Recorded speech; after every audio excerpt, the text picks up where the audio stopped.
Hello everyone. आज हम optics का नेक्स्ट लेक्चर स्टार्ट कर रहे हैं। प्रीवियस वीडियो में हमने किस तरह से हम कला संबद्ध स्रोत प्राप्त कर सकते हैं उसके दो मेथड्स के बारे में पढ़ा था। How to obtain coherent sources. तो वो दो मेथड्स थे। पहला मेथड था कि हम किसी भी तरंगाग्र के विभाजन द्वारा, मतलब कि डिवीज़न बाय वेव फ्रंट से हम कोई भी स्रोत को कला संबद्ध स्रोत बना सकते हैं। और दूसरा जो मेथड था वो था डिवीज़न बाय एम्पलीट्यूड, मतलब किसी भी तरंग के आयाम का विभाजन करके हम कला संबद्ध स्रोत प्राप्त कर सकते हैं। तो आज हम जो फर्स्ट मेथड था डिवीज़न बाय वेव फ्रंट, उसका एक एग्जाम्पल पढ़ रहे हैं। Young double slit experiment, young का द्विरेखा छिद्र प्रयोग। यंग एक साइंटिस्ट हुए थे जिन्होंने 1801 में एक व्यतिकरण का एक फिनोमेना लेकर आए थे, और जिसको उन्होंने एक्सप्लेन करने के लिए एक गत्ता, जिसे कहते हैं गत्ते का, जैसे कागज का गत्ता लिया और उस पर एक पिन होल कर दिया, एक होल कर दिया। ठीक है, मान लीजिए ऐसा अगर वो होल है, और उसके सामने एक और काला गत्ता रख दिया जिसपे बराबर दूरी पर उस पर छेद कर दिए, दो छेद कर दिए।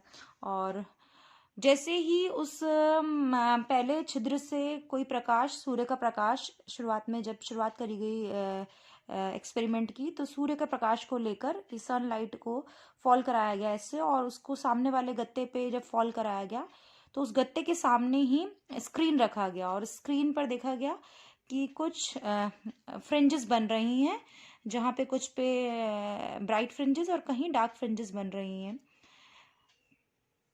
ये जो फ्रिंजेस जो बन रही थी बहुत ही कम बन रही थी, नंबर ऑफ फ्रिंजेस कम थी।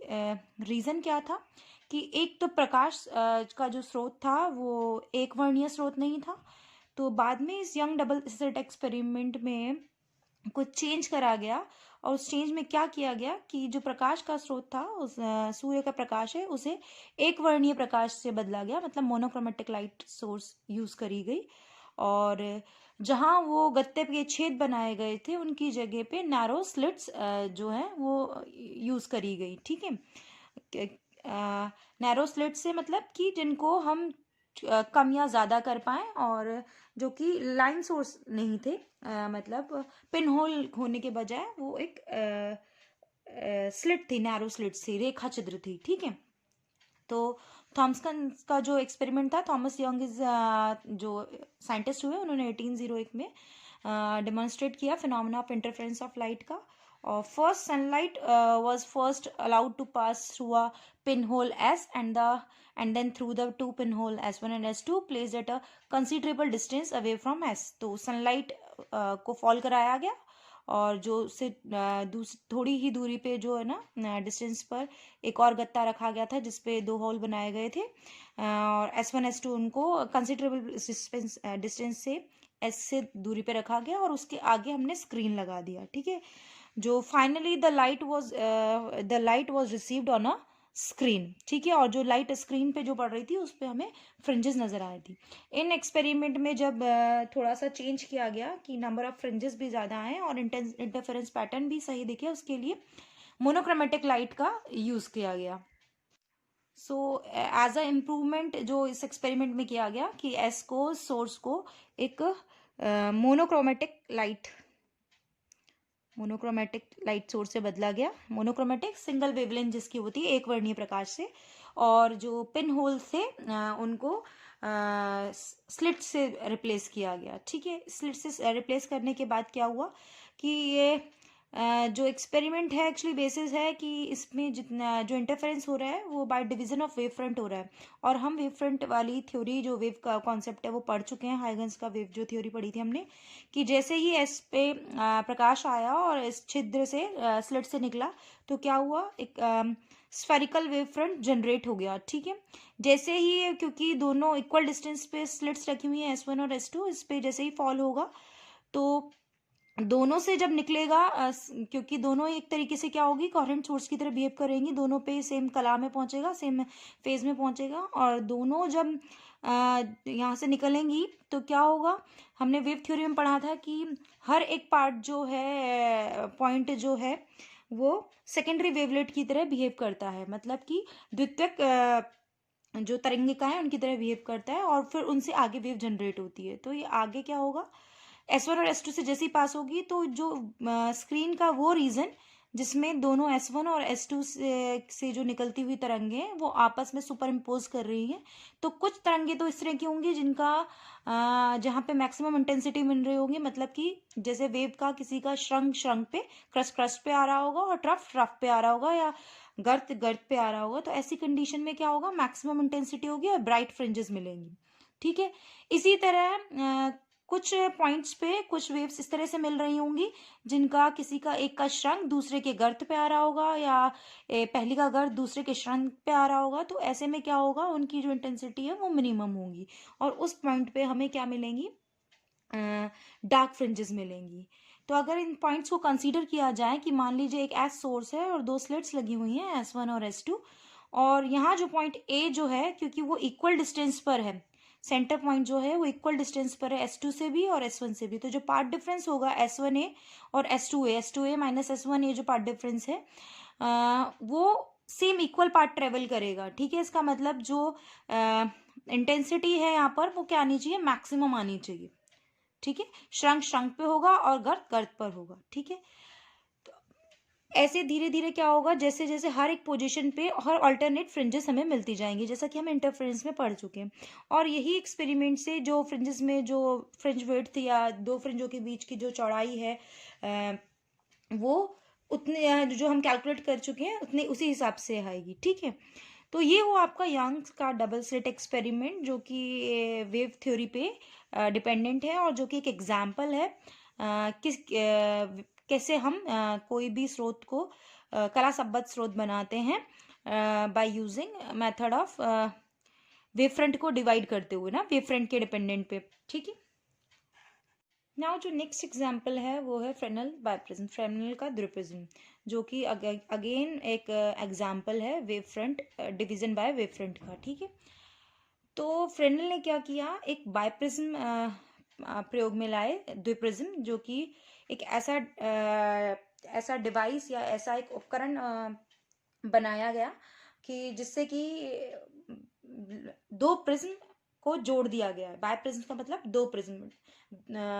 अगर द्विप्रिज्म की बात करें कि दो प्रिज्म को आपस में जोड़ दिया होगा, कैसे जोड़ दिया हो, उनको उनके आधार के बेसिस पर, उनके आधार से आधार को जोड़ दिया हो, बेस टू बेस उनको इस तरह से जोड़ दिया गया हो कि उसमें जो प्रिज्म का जो एक एंगल हो मैक्सिमम 179 हो। मतलब अगर हम इस प्रिज्म की बात करें तो उसमें से एक एंगल होगा 179 डिग्री का और बाकी रिमेनिंग दो एंगल कितने बचेंगे, हाफ हाफ डिग्री के। ठीक है, तो इस तरह का एक प्रिज्म बनाया गया और उस पे सोर्स से उसे प्रकाशित किया गया। ठीक है, उस पर प्रकाश आपतित करा गया। तो कुछ पार्ट जो है वो जो प्रिज्म है उसके ऊपरी इस सरफेस पे फॉल हुआ और दूसरा कुछ पार्ट जो सोर्स का है वो निचले जो सतह है प्रिज्म की उस पे फॉल हुआ। ठीक है, और जैसे ही इन पे जैसे ही लाइट इंसिडेंट होती है और आगे जब ट्रेवल करती है तो जो पैटर्न देखने को मिलता है स्क्रीन पर वो इंटरफ्रेंस पैटर्न देखने को मिलता है। और यहाँ से जब ऑब्जर्वर देखता है तो उसे ऐसा महसूस होता है कि ये जो लाइट है वो एक सोर्स के बजाय दो अलग अलग सोर्स से आ रही है। मतलब अगर इन्हीं लाइंस को हम, इन्हीं जो रेज को हैं पीछे की तरफ एक्सटेंड बैक करें तो ऐसा महसूस होता है कि दो अलग अलग सोर्स मौजूद हैं जिन्हें कि S1 और S2 का नाम दिया है। मतलब ये रियलिटी में कोई सोर्स नहीं रखे हुए हैं, वास्तविकता में नहीं है, ये वर्चुअल लग रहे हैं, ये आभासी महसूस हो रहा है कि जैसे कि एक S1 से लाइट आ रही है और एक लाइट S2 से आ रही है। तो biprism is use to see the interference pattern. ठीक है, द्विप्रिज्म को व्यतिकरण का जो प्रभाव है देखने के लिए प्रयोग में लाया जाता है। It is a combination of two prism of very small refracting angle placed base to base. तो ये दो प्रिज्मों का योग है, दो प्रिज्मों से मिलकर बनाया जाता है जिनका की जो अपवर्तनांक है बहुत ही कम होता है और उनको आधार से आधार जोड़ा जाता है। In practice the biprism made up from a single plate of glass by grinding and polishing so that it is a single prism. Actual में बनाया कैसे जाता है बाय प्रिज्म, कि बाय प्रिज्म सिर्फ प्रिज्म को प्रिज्म से जोड़ देना तो नहीं हो सकता, कि किस तरह से उसके एंगल्स या किस तरह से डिसाइड किए जाते हैं। तो ये एक प्लेन ग्लास प्लेट को उसकी अच्छे से ग्राइंडिंग, उसकी घिसाई और उस पे जो पॉलिशिंग होती है उससे उसको बनाया जाता है किसी सिंगल प्रिज्म को, ठीक है। और जिसमें कि इस तरह से बनाया जाता है कि उसका एक एंगल 179 हो और बाकी जो रिमेनिंग एंगल हो वो हाफ डिग्री के हो। हाफ डिग्री मीन्स 30 मिनट्स के हो, ठीक है। तो इस तरह का एक सेटअप बनाया जाता है जिससे कि ये लगे कि जैसे कि ये जो बाय प्रिज्म है ये सिंगल प्रिज्म की तरह महसूस होता है, और उस पे इंटरफेरेंस पैटर्न देखने के लिए लाइट को फॉल कराया जाता है। इस प्रिज्म में जो दो वर्चुअल जो सोर्सेज हैं S1 S2 प्रोड्यूस किए जाते हैं, जैसा कि मैं बता चुकी हूँ। और जैसे कि ये S एक जो है आपका स्लिट है, नेरो स्लिट है, जिसपे कि कोई अगर मोनोक्रोमेटिक लाइट को फॉल कराया जाए, इंसिडेंट कराया जाए, तो जो प्रकाश की जो लाइट है, जो मतलब लाइट रेज जो हैं, वो इस प्रिज्म ABC प्रिज्म पर इस तरह से फॉल होंगी कि जो दो पार्ट में डिवाइड होते हुए कि एक ऊपर वाले हिस्से AB पे फॉल होएगी और दूसरा नीचे वाले हिस्से BC पे फॉल होगी, ठीक है। और ये ऐसा महसूस होगा जो AB पे जो लाइट आ रही है वो S1 की वजह से आ रही है, और जो BC पे जो लाइट आ रही है वो S2 की वजह से आ रही है। नाउ इस प्रिज्म की हेल्प से हम दो स्लिट्स के बीच की दूरी निकाल सकते हैं कि ये जो बाय प्रिज्म है, बाय प्रिज्म पे जो वो ये वर्चुअल जो सोर्सेज बने हुए हैं S1 और S2, जो कि वास्तव में नहीं है, रियलिटी में नहीं है, लेकिन आभासी हैं ये, ठीक है। कि जैसे ही अपवर्तन के पश्चात पता चलेगा, रिफ्लेक्शन के बाद पता चलेगा कि जैसे कि महसूस हो रहा हो पीछे S1 से आ रही है और इधर S2 से आ रही है, तो इन दोनों के बीच की जो डिस्टेंस है वो कैलकुलेट करने के लिए इस एक्सपेरिमेंट का हम यूज कर सकते हैं। तो to measure the distance D, small d बोल लेते हैं इन दो स्लिट्स के बीच की दूरी को। तो let D is the distance, small d is the distance between two slits. ये हमारा प्रिज्म है, ठीक है। और ये सोर्स हमारा S है और ये दो स्लिट्स हैं S1 और यहाँ S2 मान लीजिए, ठीक है। सोर्स से और जो प्रिज्म की जो दूरी है वो स्मॉल a मान लेते हैं, ठीक है। और जो प्रिज्म का जो अपवर्तनांक है वो म्यू मान लेते हैं, और ये जो प्रिज्म के जो एंगल हैं वो गिवन एंगल हैं, ये अल्फा से हमने डिनोट करे हुए हैं, अल्फा प्रिज्म एंगल दिया हुआ है, ठीक है।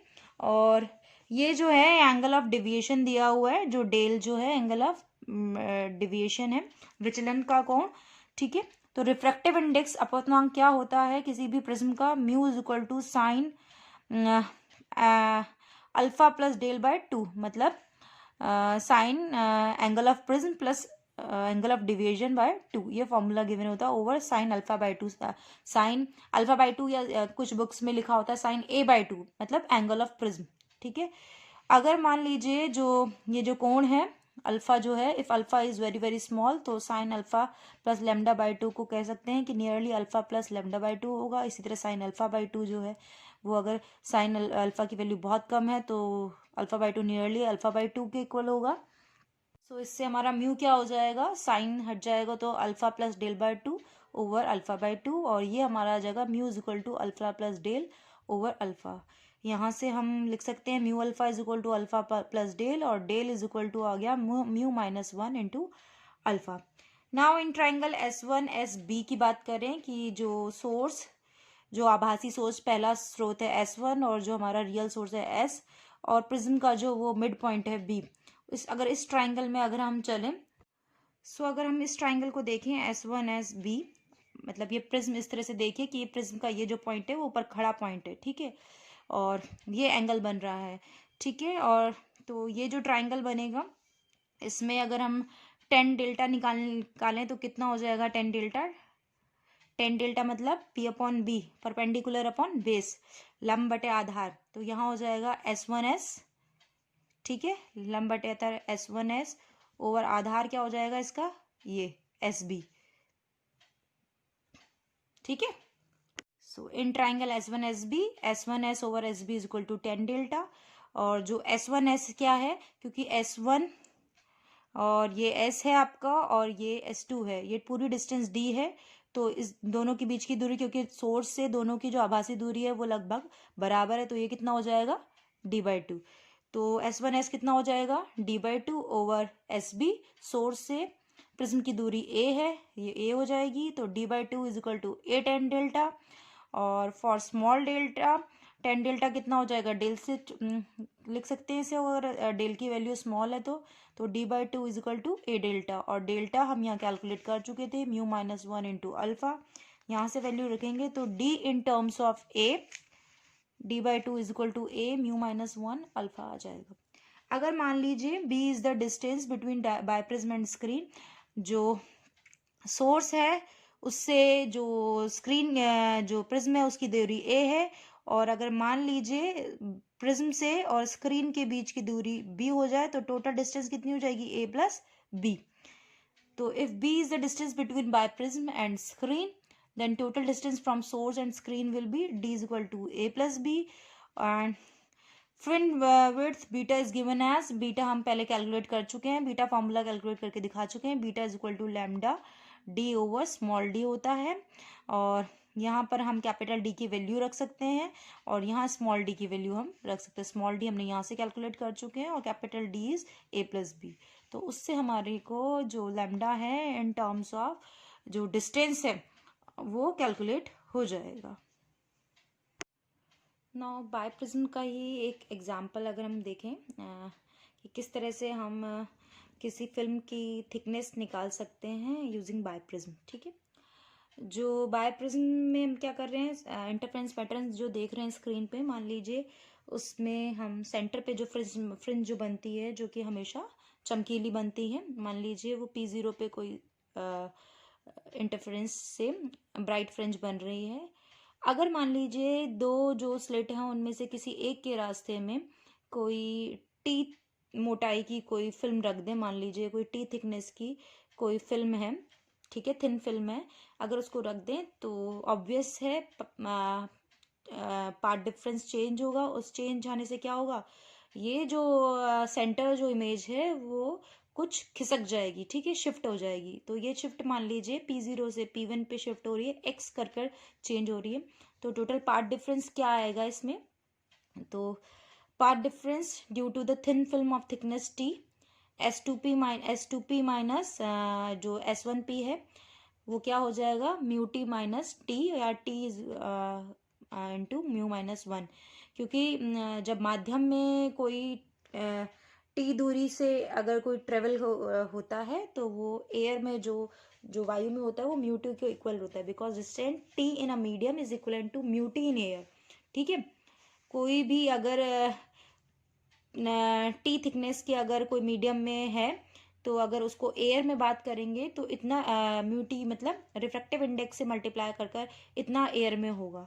तो पार्ट डिफरेंस कितना हो जाएगा at distance x on screen from centre, S2P minus S1P is equal to XD over D। ये हम कैलकुलेट कर चुके हैं पार्ट डिफरेंस कि फ्रिंज के बीच का जो होता है। तो S2P माइनस S1P कितना हो गया, ये हो जाएगा एक्चुअली से S2P P1 बोल लीजिए, हमने वहाँ P1 बोला है, तो ये हमारा P1 है। ठीक है, तो ये जो पार्ट डिफरेंस आएगा ये कितना हो जाएगा, S2P1 minus S1P1 is equal to XD over capital D, और ये जो वैल्यू है वो है equal to T into μ-1 is equal to XD over D से जो थिकनेस है वो कैलकुलेट हो जाएगी। किस किस पे डिपेंडेंट है, D कैपिटल D सोर्स से स्क्रीन की दूरी, स्मॉल d जो दोनों जो स्रोत है उनके बीच की दूरी, x जो चेंज आया है शिफ्ट जो आया है फ्रिंज के खिसकने से वो, और म्यू अब जो है मीडियम का जो है अब